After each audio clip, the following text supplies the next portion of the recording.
வணக்கம். இது ஹிந்தி சிபிஎஸ்இ தமிழ். இன்றைக்கி நம்ம 10th ஸ்டாண்டர்ட் ஹிந்தியில் 13th லெசன் நம்ம பார்க்கலாம். மானவீய கருணா கி திவ்ய சமக், மனித இரக்கத்தின் தெய்வீக தீப்பொறி. ஆசிரியர் குறிப்பு: सर्वेश्वर दयाल सक्सेना का जन्म सन 1927 में जिला बस्ती उत्तर प्रदेश में हुआ. அப்போ சர்வேஸ்வர் தயால் சக்சேனா 1927 பஸ்தி அப்படிங்கிற ஜிலாவில் உத்தரப்பிரதேசத்தில் பிறந்திருக்கிறார். உன்கி உச்ச சிக்ஷா இலாஹாபாத் விஸ்வவித்யாலய் சே ஹுயி, அவருடைய உயர்கல்வி இலாஹாபாத் பல்கலைக்கழகத்தில் அவர் படிச்சிருக்கிறார்.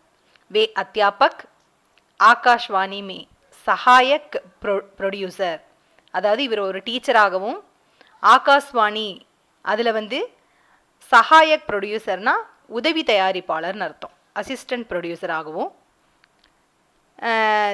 தின்மான் மே உபசன்பாதக், தின்மான் அப்படிங்கிறது ஒரு பத்திரிகையினுடைய பெயர், சரிங்களா? தின்மான் மே உபசன்பாதக், உபசம்பாதக்னா துணை ஆசிரியராகவும். அவர் பராக் கே சம்பாதக் ரஹே, பராக் அப்படிங்கிற பத்திரிகையினுடைய எடிட்டராகவும் இவர் இருந்திருக்காரு. सन 1983 में उनका आकस्मिक निधन हो गया. ஆக்ஸ்மிக் நிதன் மீன்ஸ் தற்செயலாக இவருடைய மரணம் ஏற்பட்டது. சர்வேஸ்வர பகுமுகி பிரதிபா கே சாகித்யகார்த்தே, அவர் ஒரு பன்முக கலைஞராக இருந்தவர். அதாவது பன்முக கலைஞர்னா அந்த மாதிரி வே கவி, கஹானிக்கார், உபன்யாஸ்கார், நிம்மந்துக்கார், அவர் நாட்டக்கார், அந்த மாதிரி எல்லா துறையிலையுமே சிறந்தவங்களை தான் பகுமுகி பிரதிபா அப்படின்னு சொல்லுவாங்க, பன்முக கலைஞர்னு. அது மாதிரி இவர் கவிதை எழுதியிருக்காரு, கதை, உபன்யாஸ், கட்டுரை, நிம்மந்து, நாடகம், இது எல்லாமே எழுதியிருக்கிறார். சர்வேஸ்வர் கி பிரமுக கிருத்தியாங் ஹை, அவருடைய சிறப்பான படைப்புகளை நம்ம இங்கே கீழே கொடுத்துருக்குறாங்க. அதில் பார்த்திங்கன்னா சர்ச்சே और चरखे उनके लेखों का संग्रह है. சர்ச்சே और चरखे அப்படிங்கிற அந்த கட்டுரையினுடைய தொகுப்பு எழுதியிருக்கிறாரு. கூடியோ பர் டகே லோகோ பர், கூடியோ பர் டகே லோக், அந்த உங்களுக்கு அந்த கவிதைக்கு இவருக்கு சாகித்ய அகாடமி கா புரஸ்கார் மிலா, அந்த கவிதைக்கு அவருக்கு இலக்கிய அகாடமி அந்த விருது கிடைச்சிருக்குது. சர்வேஸ்வர் கி பஹச்சான் மத்திய வர்க்கிய ஆகாங்ஷாவோ கே லேகக் கே ரூப் மே கி ஜாத்தி ஹை, அதாவது ஒரு மிடில் கிளாஸ் கலைஞரனுடைய படைப்புகளை அந்த தாட்டை இவருடைய படைப்புகளை நம்மளையால் பார்க்க முடியும். மத்திய வர்க்கிய ஜீவன் கி महत्वाकांक्षाओं, सपनों, संघर्ष, शोषण, हताशा और खुंडा का चित्रण उनके साहित्य में मिलता है. அதாவது அந்த மாதிரி மிடில் கிளாஸ் வாழ்க்கை, மத்திய வர்க்கிய ஜீவன்னா நடுத்தர வாழ்வினுடைய பெஸ்ட்டு, மகத்துவ ஆகாங்ஷாவோ, சப்னோ கனவுகள், சங்கர்ஸ் போராட்டங்கள், சோசன் அதில் அந்த வாழ்க்கையில் நடக்கிற நிறைய துன்பங்கள், ஹதாசா, ஹதாசா மீன்ஸ் விரக்தி, அதை பற்றின படைப்புகளெல்லாம் இவருடைய இலக்கியத்தில் நம்மளுக்கு கிடைக்குது. சர்வேஸ்வர் ஜி ஸ்தம்பகார்த்தே, ஸ்தம்பகார் மீன்ஸ் கட்டுரையாளர்னு அர்த்தம். சர்ச்சே ஒரு சரக்கே நாம் சே தின்மான் மே ஜோ ஸ்தம்ப் லிக்தே தே, இப்போ அந்த தின்மான் அப்படிங்கிற பத்திரிகையில் அவர் சர்ச்சே ஒரு சரக்கே அப்படின்னு பேர் கொண்டுள்ள ஒரு கட்டுரை எழுதியிருக்கிறாரு. உஸ்மே பேபாக் சச் கஹனேகா சாகஸ் திகாத்தா ஹை, அதில் அவர் ஒரு வெளிப்படையாக அந்த உண்மையெல்லாம் ஒரு துணிச்சலோடு எழுதுறத நம்மளால பார்க்க முடியும். உன்கி அபிவிக்தி மே சஹஜதா ஒரு சுவாபாவிக்தா ஹை, அவருடைய அந்த பாவனை, அபிவிக்தினா அபிவியக்தி, அவருடைய அபிவியக்தி ரொம்ப இயல்பா, சாதாரணமாக எல்லார்ட்டையும் இயல்பாக பழகக்கூடியவராக இருந்தார். संस्मरण ஸ்மிருதியோ சே பந்தாகை. சம்ஸ்மரன்னா நான் முதல்ல சொல்லியிருந்தேன், நினைவு குறிப்பு. சம்ஸ்மரன் ஸ்மிருதியோ சே பந்தாகை. ஸ்மிருதினா நினைவுகள், நினைவுகளால உருவாக்கப்படுவதுதான் அந்த நினைவு குறிப்பு சம்ஸ்மரன். और स्मृतियों की विश्वसनीयता उसे महत्वपूर्ण बनाती है.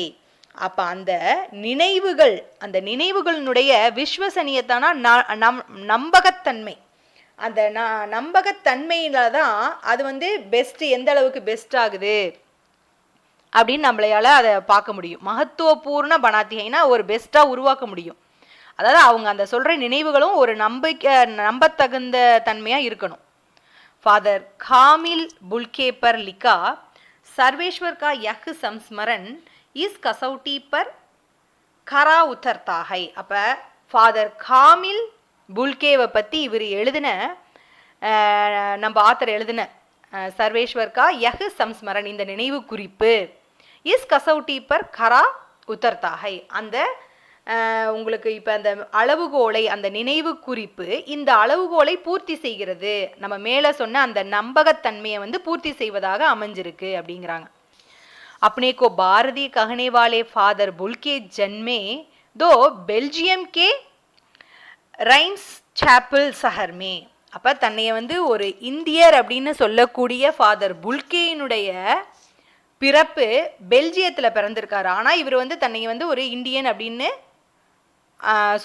சொல்கிற அளவுக்கு இவருடைய பாரதத்தின் மீது கொண்டுள்ள அந்த பிரியத்தை இந்த இடத்துல சொல்கிறாங்க.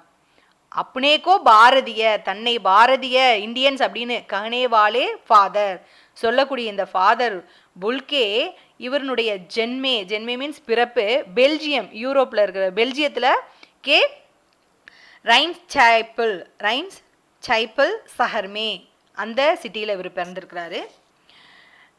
கிர்ஜோ பாதிரியோ தர்மகுருவோ அவர் சந்தோக்கி பூமி அப்படின்னு அழைக்கப்படுதாமா அந்த அவர் பிறந்த இடம். கஹி ஜாத்திகை பரந்து உன்ஹோனே அப்படி கர்ம பூமி பனாயா பாரத்கோ, இவர் தன்னுடைய வேலையை செய்ய எடுத்துக்கொண்ட நாடு எது?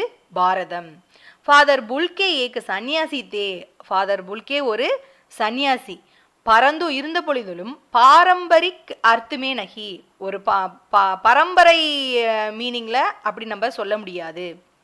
सर्वेश्वर का फादर बुल्के से अंतरंग संबंधता, ரொம்ப நெருக்கமான தொடர்பு இருந்திருக்குது सर्वेश्वरக்கும் फादर बुल्केக்கும். जिसकी झलक हमें इस संस्मरण में मिलती है. அந்த பிரைட்னஸ் வந்து நம்ம சர்வேஸ்வர் எழுதின இந்த சம்ஸ்மரணில் நம்மளுக்கு அது தெரிய வருது. லேகக்கா மானனாகை கி, ஆசிரியரனுடைய ஒரு நம்பிக்கை என்னவென்றால் ஜப்பு தக் ராம் கதாகை, எப்போ வரைக்கும் ராம கதை இருக்குதோ இஸ் விதேசி பாரதிய சாது கா யாத் கியா ஜாயேகா. அப்போ வரைக்கும் இந்த விதேசி வெளிநாட்டு பாரதிய இந்திய சாது செயின்ட் அப்படிங்கிற இவருடைய ஞாபகமும் கண்டிப்பாக அது வரைக்கும் ராம் கதா இருக்கிற வரைக்கும் இவருடைய ஞாபகமும் இருக்கும் அப்படின்ட்டு சொல்ல வராரு. உன்ஹே ஹிந்தி பாஷா ஒரு போலியோ கே அகாத் பிரேமுகா உதாகரன் மானா ஜாயேகா. அதாவது இந்த ஃபாதருக்கு ஹிந்தி லாங்குவேஜில் இருந்த அகாத் பிரேம், ரொம்ப அளவு கடந்த அன்பையும் அந்த எக்ஸாம்லையும் இவருடைய இந்த சம்ஸ்மரனில் கொடுத்துருக்கிறாரு.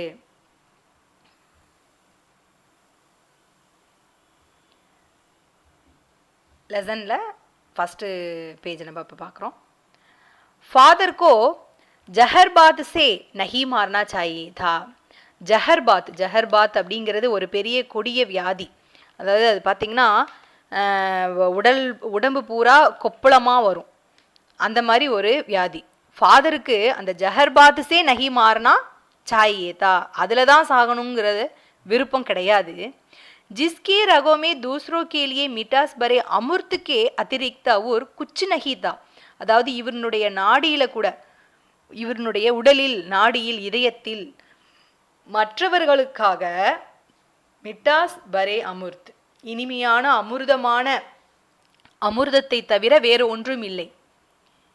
உஸ்கே லியே இஸ் ஜஹர் கா விதான் கியோ ஹோ, அப்போ அப்படிப்பட்டவருக்கு இந்த வியாதி, இந்த வாழ்க்கை, இந்த ஜஹர் மீன்ஸ் அந்த வியாதியை குறிக்குது.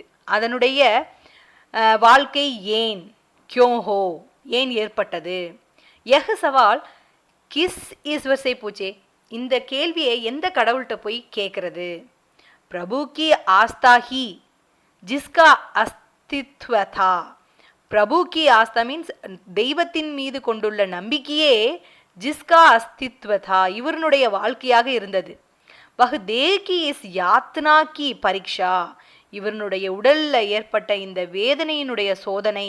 யாத்னா மீன்ஸ் வேதனை, துக்கம், அந்த அந்த நோயினால ஏற்படுற பெயின், அந்த பரீட்சா உமர் கி ஆகிரி தேஹரி பர் கியூ தே, வயதினுடைய கடைசி வாசற்படியில், அவருடைய கடைசி ஏஜில் இந்த மாதிரி ஏன் வந்துச்சு. ஏக் லம்பி பாதிரி கே சஃபேத் சோகே சே டக்கி ஆக்ருதி சாம்னி ஹை. அப்போ இவரை நினச்சோம்னாலே ஒரு ஃபாதர் அப்படின்னாலே என்ன நம்மளுக்கு நினைவுக்கு வரும், அவருடைய லம்பி நீளமான, பாதிரிக்கே சஃபேத் சோகே, சோகே மீன்ஸ் ஒயிட் கலர், அந்த ஃபாதர் ட்ரெஸ் நீங்கள் பார்த்துருப்பீங்க, கழுத்துலேருந்து கால் வரைக்கும் ஃபுல்லாக உங்களுக்கு கவர் பண்ணியிருப்பாங்க. டக்கி மீன்ஸ் கவர் பண்ணுறது, ஆக்ருதி மீன்ஸ் அந்த ஷேப் தான் நம்மளுக்கு ஞாபகத்துக்கு வருது. கோரா ரங் சஃபேத் ஜாயி மார்த்தி பூரி தாடி, நல்லா அவருடைய நிறம் வந்து வெள்ளை, நல்ல வெள்ளை நிறத்துடன், தாடியும் உங்களுக்கு சஃபேத் தான், வெள்ளையாக இருக்கிற தாடி.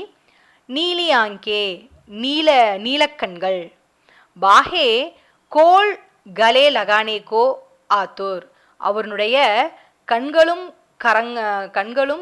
கைகளும் எப்போதும் அணைத்து கொள்ளுவது போல, அதாவது அப்படி ஒரு அவங்களுடைய கண்கள்லேயே அந்த பாசம் வந்து, அன்பு வந்து தெரியுமாமா. இத்தனி மமதா இத்தனா अपनत्व इस साधु में अपने हर एक प्रियजन के लिए उमड़ता रहता था.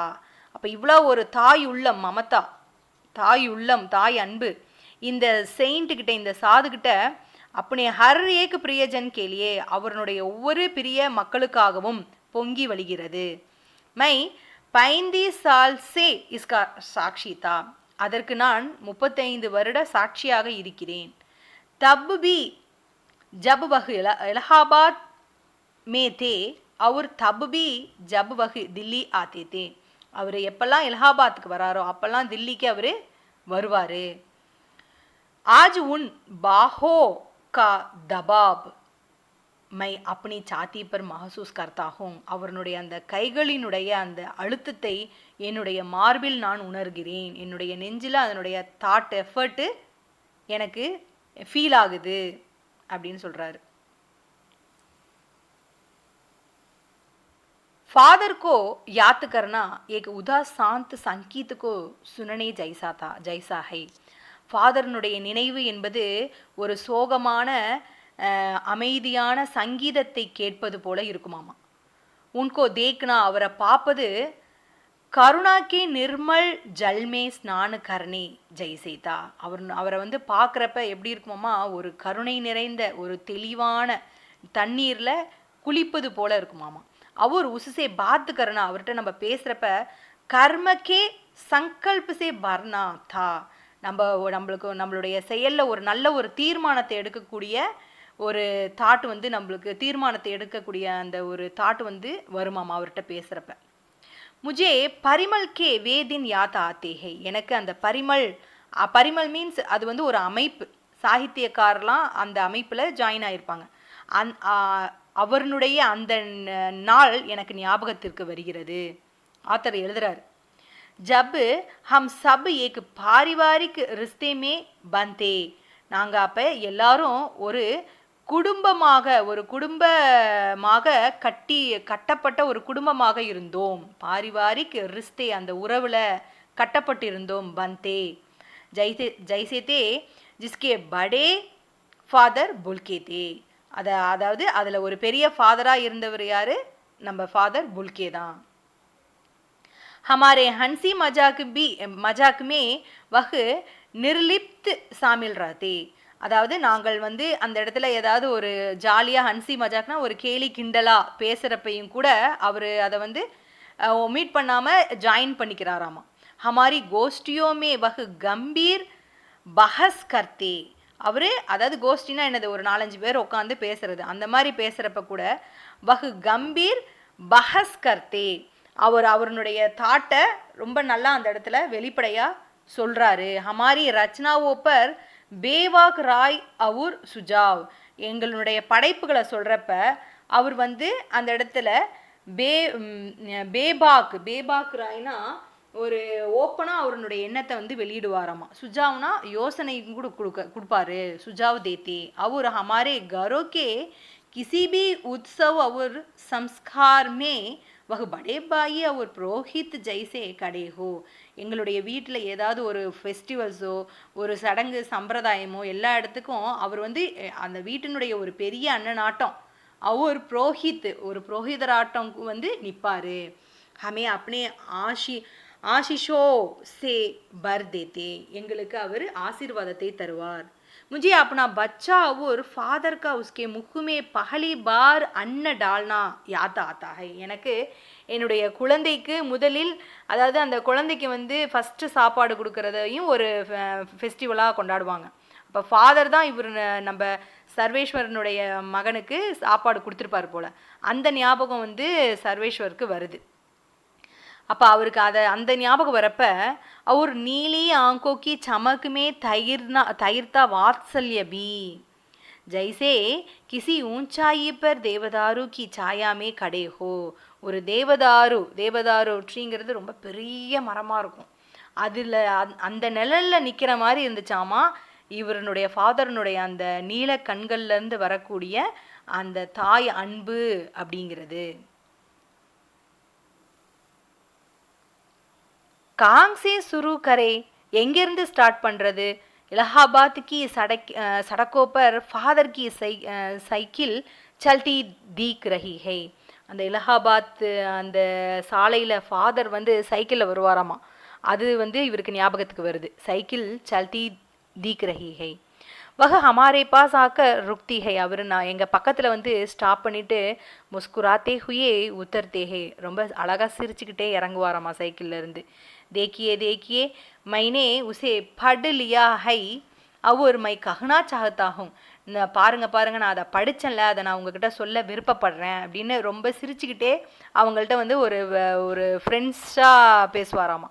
உன்கோ குரோத்துமே கபி நஹி தேக்கா, அவரை வந்து ஒரு கோமான ஸ்டேஜில் எப்போதுமே பார்த்தது கிடையாது.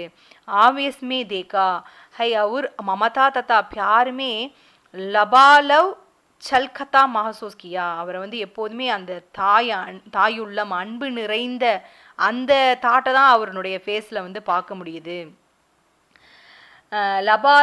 லபாலப்னா பூரி தரகு பராகுவா, அதாவது அந்த தாய் அன்பு அப்படிங்கிறது ஃபுல்ஃபில்லாக நிறைஞ்சிருக்குமாமா. சல்கத்தானா உமட்டான்னு அர்த்தம். அப்படி பொங்கி வழியிற அளவுக்கு அவர்கிட்ட அந்த அன்பு இருக்குமாமா.